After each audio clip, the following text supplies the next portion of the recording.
মুনির গত 3 দিন ধরে অফিসে আসছে না। আজ 1 তারিখ, বেতনের ডেট। যারা অসুস্থ তারাও এই দিনে উপস্থিত থাকে, বেতন নিয়ে চলে যায়। মুনির আজও এলো না। নিজাম সাহেব সত্যি সত্যি চিন্তিত বোধ করলেন। আজ অফিসে আসবার পথে বিনু বলেছে, বাবা ওকে নিয়ে আসবে, মুনির সাহেবকে। তিনি হ্যাঁ সূচক মাথা নেড়েছেন। বাসায় মুনিরকে আনার কোনো ইচ্ছে তার নেই, কিন্তু খোঁজ নিশ্চয়ই নেওয়া যেতে পারে এবং নেওয়া উচিত। ছেলেটিকে তিনি সত্যি সত্যি পছন্দ করেন। অফিস থেকে ঠিকানা নিয়ে তিনি সন্ধ্যার আগে আগে মুনিরের ঘরের দরজায় উকি দিলেন। তার বিস্ময়ের সীমা রইল না। একটা মরা মানুষ যেন বিছানায় পড়ে আছে, বড় বড় করে শ্বাস নিচ্ছে। তোমার কি হয়েছে? শরীরটা খুব খারাপ। রাতে দিনে কখনো ঘুমোতে পারি না, নানান জায়গায় যাই। তোমার কথা বুঝলাম না। নানান জায়গায় যাও মানে কোথায় যাও? না যাই না কোথাও, শুয়ে থাকি। নিজাম সাহেব গায়ে হাত দিয়ে চমকে উঠলেন। অনেক জ্বর। ডাক্তার দেখিয়েছো? জি না, ডাক্তার কিছু করতে পারবে না। কি করে বুঝলে ডাক্তার কিছু করতে পারবে না? আমি জানি। পাগলের মতো কথা বলবে না। তুমি সব জানতা নাকি? জি, আমি সব কিছুই জানি। নিজাম সাহেব অবাক হয়ে তাকিয়ে রইলেন। কি অদ্ভুত কথাবার্তা! সত্যি সত্যি কি পাগল হয়ে যাচ্ছে নাকি? বিছানায় লম্বা হয়ে শুয়ে আছে, গায়ে আধ ময়লা একটা কাঁথা। ঘরে আলো নেই। অল্প যে আলো আসছে তাতে মনিরের মুখ অস্বাভাবিক ফ্যাকাশে লাগছে, কিন্তু চোখ দুটি উজ্জ্বল চকচক করছে। বিনু কেমন আছে? ভালো আছে। ওকে খুব দেখতে ইচ্ছে করে। নিজাম সাহেব হতভম্ব হয়ে গেলেন। এই ছেলে এসব কি বলছে? বিনুকে তার দেখতে ইচ্ছে করবে কেন? ও আমার সঙ্গে শুধু কষ্টই করেছে। বেশিরভাগ সময়ই আমি ওকে কষ্ট দিয়েছি। এতে আমার মন খারাপ লাগে। আমি শুধু কাঁদি। ওকে আপনি বলবেন। তুমি এসব কি বলছো? জি। এসব কি কথাবার্তা তুমি বলছো? আমার ভুল হয়েছে, আর বলবো না। তুমি একদিন মাত্র গিয়েছো আমার বাসায়। বিনুর সঙ্গে তোমার কোনো পরিচয় থাকার কথা নয়। জি না, আমার সব কেমন গন্ডগোল হয়ে গেছে, জট পাকিয়ে গেছে। আপনি কিছু মনে করবেন না। না না, ঠিক আছে। ডাক্তার দেখানো দরকার। অবহেলা করা ঠিক হবে না। চলো আমার সঙ্গে। কোথায়? তোমাকে আমি ডাক্তারের কাছে নিয়ে যাব। জি আচ্ছা। বিনুকে আপনি দয়া করে একটা কথা কি বলতে পারবেন? কি কথা? বলবেন যে তার ধারণা ঠিক নয়, আমি তার ওপর কোনো অবিচার করিনি। আমি বলবো, তুমি ঘুমোবার চেষ্টা করো। জি আচ্ছা। মনির সঙ্গে সঙ্গে ঘুমিয়ে পড়ল। গভীর গাঢ় ঘুম। নিজাম সাহেব দীর্ঘ সময় তার পাশে বসে রইলেন। বাড়িওয়ালার সঙ্গে কথা বলে এলেন। তারা একজন ডাক্তার দেখিয়েছে। ডাক্তার বলেছে প্রেশার বেশ হাই, কমপ্লিট রেস্ট নিতে হবে। নিজাম সাহেব একজন ডাক্তার নিয়ে এলেন। সেই ডাক্তার অনেক ডাকাডাকি করেও মুনিরের ঘুম ভাঙাতে পারলেন না। অনেকক্ষণ ডাকাডাকি করলে জি বলে সাড়া দেয়, তারপর আর কোনো উত্তর করে না। ডাক্তার সাহেব বললেন, ইনি কি আপনার আত্মীয়? জি না, তবে আত্মীয়র মতোই। ছেলেটিকে খুব স্নেহ করি। আমার অফিসেই কাজ করে। ড্রাগস খায় কিনা জানেন? আপনার কথা বুঝতে পারলাম না। চোখের মনি খুব ছোট, আলো ফেললে তেমন রেসপন্স করছে না। ড্রাগ অ্যাডিক্টদের এরকম হয়। ড্রাগস নেয় কিনা আপনি জানেন না? জি না। মনে হচ্ছে ড্রাগসটা অসম্ভব বেড়ে গেছে। এটা খুব অল্প দিনেই বিরাট সামাজিক সমস্যা হিসেবে আসবে। আপনি বরং একে যত তাড়াতাড়ি সম্ভব হাসপাতালে ভর্তি করিয়ে দিন। দেরি করবেন না। হাসপাতালে চেনা জানা কেউ আছে? জি না। হাসপাতালে ভর্তি করাটাও তো তাহলে এক সমস্যা হবে। নিজাম সাহেব অসাধ্য সাধন করলেন। রাত ৯টার মধ্যে মুনিরকে হাসপাতালে ভর্তি করিয়ে ফেললেন। একজন অল্পবয়স্ক ডাক্তারের হাত ধরে সত্যি সত্যি কেঁদে ফেললেন। একটু দেখবেন ভাই, ছেলেটার কেউ নেই। দেখব, নিশ্চয়ই দেখব। খুবই দরিদ্র ছেলে। ধনীর যে চিকিৎসা হবে, দরিদ্রের সেই একই চিকিৎসা হবে। ভাই, তা তো হয় না। হয়, আপনারা জানেন না, আমরা ইন্টার্নি ডাক্তার, হাসপাতাল আমরাই চালাই। ধনী দরিদ্র নিয়ে আমরা মাথা ঘামাই না। যখন বয়স্ক হব, প্রফেসর ট্রফেসর হব, তখন হয়তো ঘামাবো। এখনো আদর্শ বলে একটা ব্যাপার সামনে আছে। নিজাম সাহেব ডাক্তার ছেলেটিকে জড়িয়ে ধরলেন।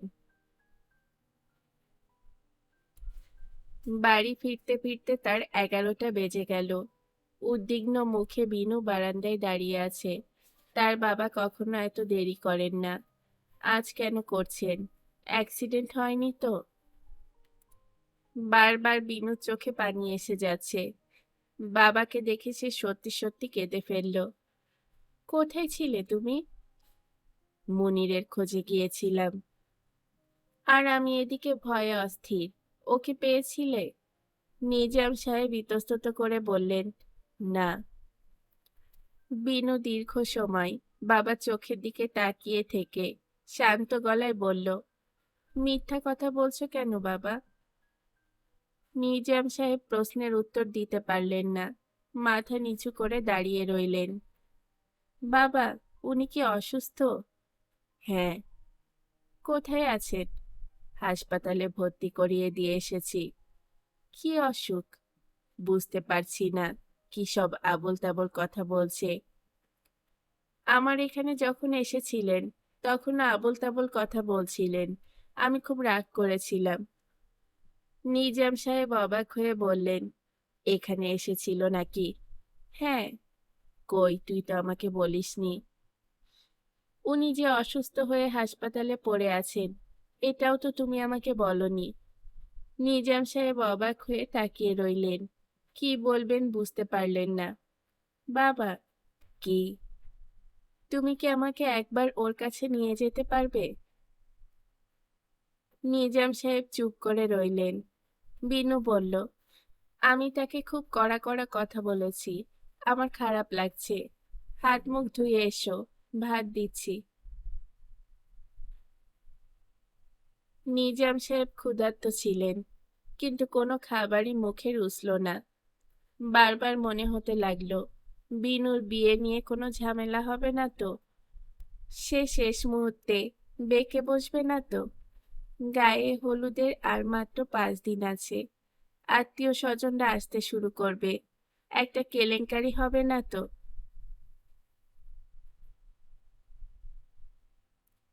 সারা রাত বিনু এক ফোঁটাও ঘুমোতে পারল না। বারান্দায় মোড়া পেতে বসে রইল। তার কাছে সবকিছুই কেমন অর্থহীন মনে হচ্ছে। একটা জটিল রহস্যের আবর্তে সে পড়ে গেছে। এ থেকে বেরিয়ে আসার কোনো পথ নেই। বারান্দা অন্ধকার। দূরে একটা স্ট্রিট ল্যাম্প জ্বলছে। তার আলো যেন চারপাশের অন্ধকারকে বাড়িয়ে দিচ্ছে।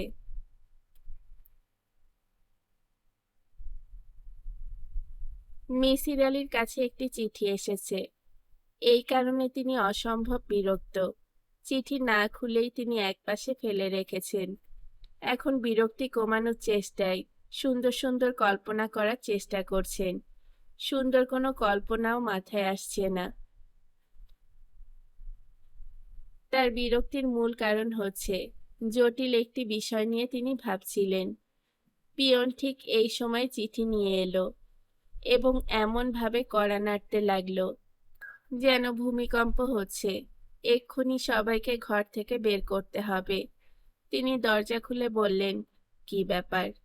স্যার, একটা চিঠি। রেজিস্ট্রি চিঠি? জি না। তাহলে এত হইচই করছো কেন? দরজার ফাঁক দিয়ে ঢুকিয়ে দিলেই তো ঝামেলা চুকে যায়।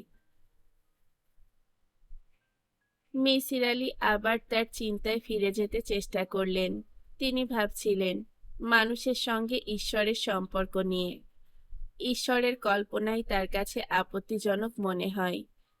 তবু তিনি ধরে নিলেন একজন ঈশ্বর আছেন যিনি অসীমকে নিজের মধ্যে ধারণ করতে পারেন। মজার ব্যাপার হচ্ছে মানুষের মতো একটি ক্ষুদ্র প্রাণীও অসীমকে ধারণ করতে পারে। সে তা ধারণ করে মস্তিষ্কে। তার কল্পনা অসীম, তার চিন্তাও অসীম।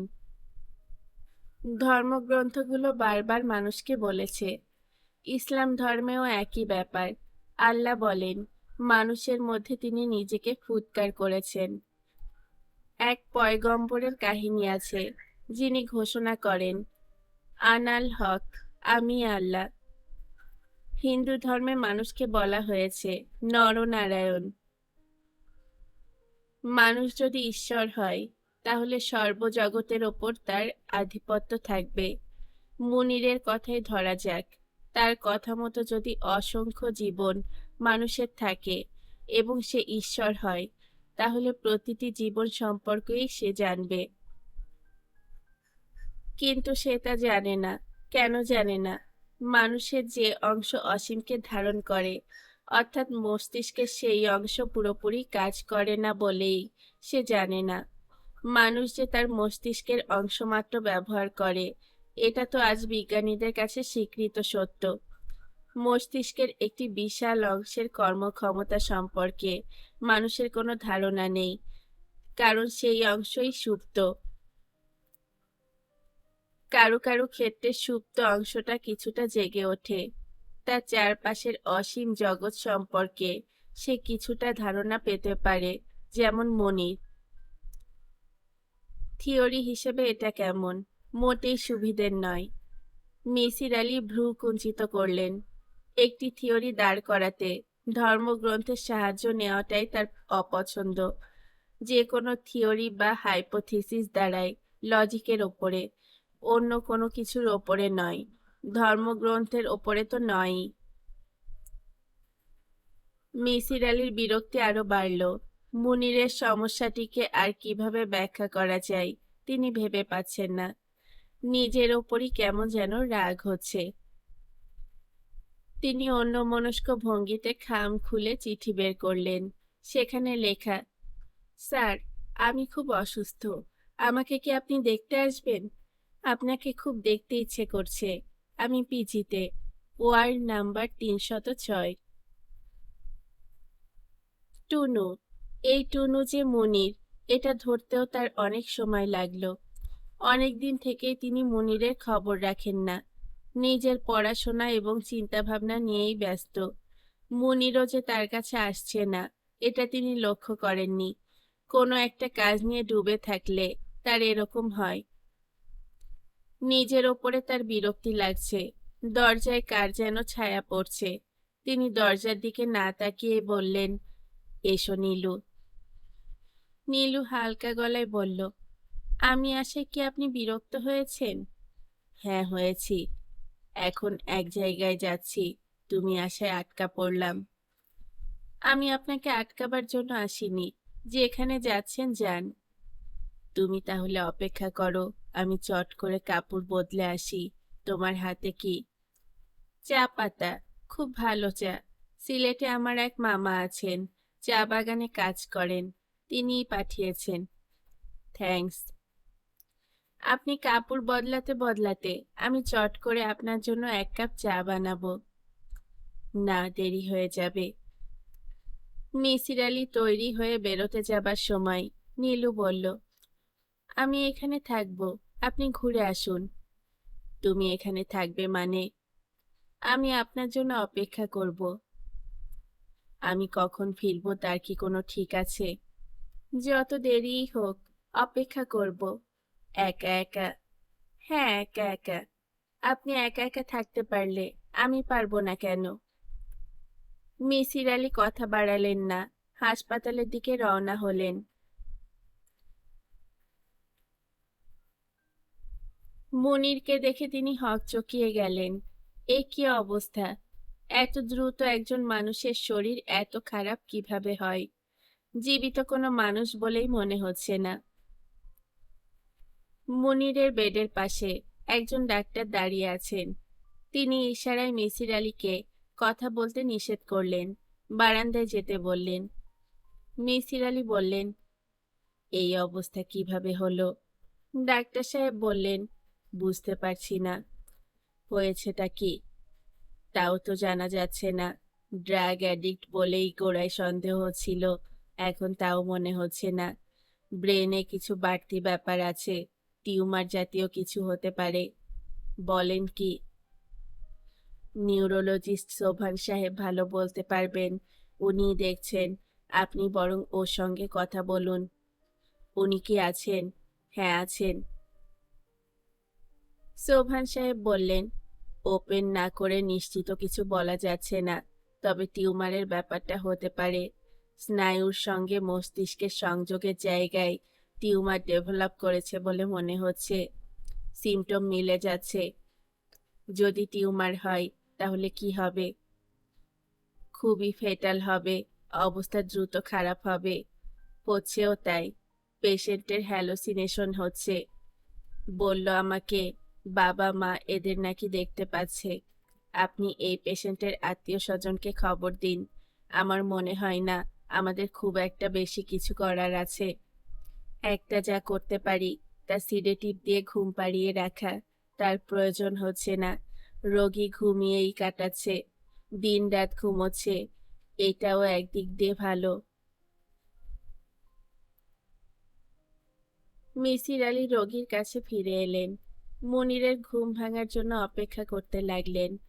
মুনিরের ঘুম খুব প্রশান্ত নয় বলে তার ধারণা হলো। ঘুমের মধ্যে নড়াচড়া করছে, দ্রুত চোখের পাতা পড়ছে। আরইএম বা র্যাপিড আই মুভমেন্ট হচ্ছে, তার মানে স্বপ্ন দেখছে, ঘুরে বেড়াচ্ছে তার জগতে। কার সঙ্গে তার দেখা হচ্ছে, সে কি বলছে কে জানে। মুনির, তুমি আমাকে কি চিনতে পারছো? পারছি। আমি কে বলো তো? আপনি মিসির আলী।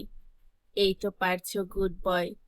তোমার যে এই অবস্থা তা তো জানতাম না, আমি অন্য কাজে ব্যস্ত ছিলাম। মুনির উঠে বসতে চেষ্টা করলো। মিসির আলী তাকে আবার শুইয়ে দিলেন। কি হয়েছে তোমার? মুনির ক্লান্ত ভঙ্গিতে হাসল। জেনারেল ওয়ার্ডে অসংখ্য রোগী, এর মধ্যে একজন মারা গেছে। তাকে ঘিরে ছোটখাটো একটা ভিড়। ফিনাইলের গন্ধ ছড়িয়ে বিকট এক ধরনের গন্ধ আসছে, যে গন্ধের সঙ্গে সঙ্গে মাথা ধরে যায়। মিসির আলী বললেন, এখানে বেশি দিন থাকলে তো সুস্থ মানুষও অসুস্থ হয়ে যাবে। মুনির চাপা গলায় বলল, বেশিক্ষণ তো এখানে থাকি না, অন্য জীবনগুলোতে ঘুরে বেড়াই।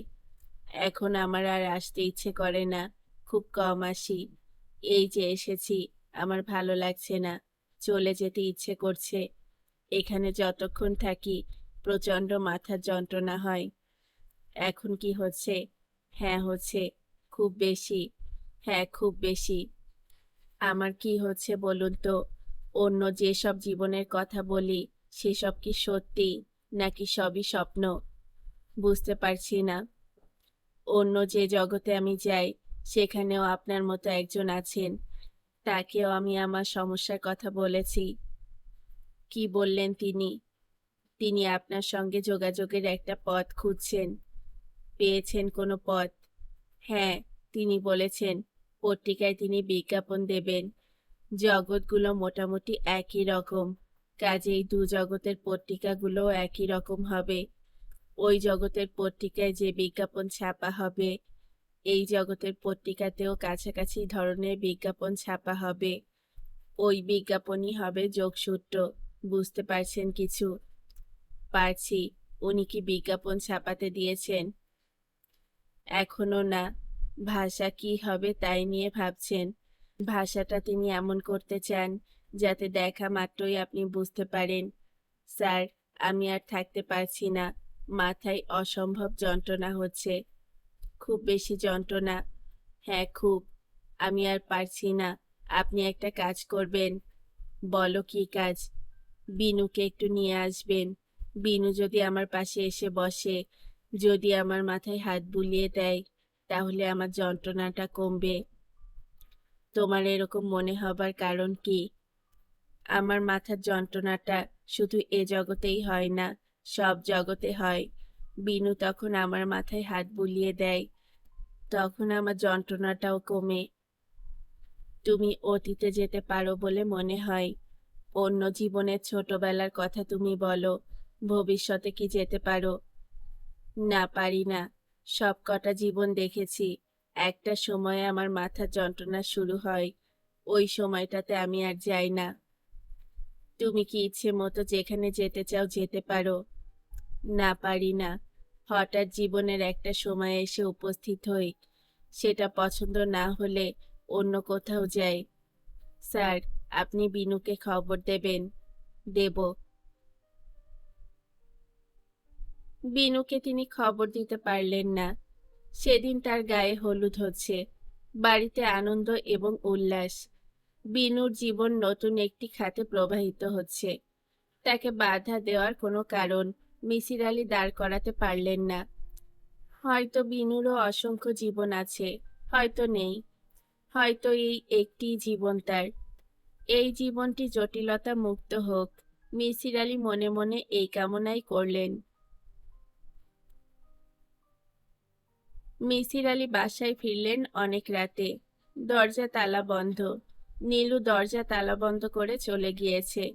তালা ভেঙে ঢুকতে হলো। ঘর পরিপাটি করে গোছানো। নীলু এর মধ্যে রান্না করেছে, খাবার দাবার গুছিয়ে রেখেছে টেবিলে। নীলু একটা চিঠিও লিখে রেখে গেছে। মানুষের একটাই জীবন, নাকি অসংখ্য জীবন, তা আমি জানি না। এ নিয়ে আমার কোনো মাথা ব্যথাও নেই। আমি জানি আমার একটাই জীবন। আপনাকে কিছুতেই তা নষ্ট করতে দেব না। সুন্দর গোটা গোটা হাতের লেখা। অনেক সময় নিয়ে সে লিখেছে। হয়তো লিখতে লিখতে মেয়েটির চোখ ভিজে উঠেছে। নীলু কখনো কাঁদে না, সেই জন্যই বোধহয় অতি অল্পতে তার চোখ ভিজে ওঠে। মুনির মারা গেল শ্রাবণ মাসের 20 তারিখে। দিন তারিখ মিসির আলির মনে থাকে না। এই তারিখটা মনে আছে, কারণ এর দুদিন পরে ছিল 22শে শ্রাবণ, রবীন্দ্রনাথের মৃত্যুদিন। মৃত্যুর আগে আগে মুনির বেশ সহজ ও স্বাভাবিক আচরণ করেছিল, রসিকতা করেছিল। তবে মিসির আলি বুঝতে পারছিলেন যে সে যে কোনো কারণেই হোক প্রচণ্ড ভয় পাচ্ছে। মিসির আলি তার হাত ধরে বসেছিলেন। মুনির একসময় বলল, বোধহয় মারা যাচ্ছি, তাই না? মিসির আলি জবাব দিলেন না। মুনির বলল, আপনি একবার বলেছিলেন মানুষই ঈশ্বর, তাহলে মৃত্যুকে আমরা জয় করতে পারি না কেন? হয়তো পারি। হ্যাঁ, হয়তো পারি। তোমার কি মরতে ভয় লাগছে? লাগছে। তোমার তো ভয় লাগা উচিত নয়। তুমি তো অসংখ্য জীবনের কথা বলো। এই জীবন গেলে কি হবে? তোমার তো আরো অযুত নিযুত লক্ষ কোটি জীবন আছে। এখন মনে হচ্ছে সবই আমার কল্পনা। স্যার, আপনি আমার মাথায় হাত রাখুন। মিসির আলি পরম মমতায় মুনিরের মাথায় হাত রাখলেন। তার চোখ ভিজে উঠছে। তিনি তাকিয়ে আছেন জানালার দিকে।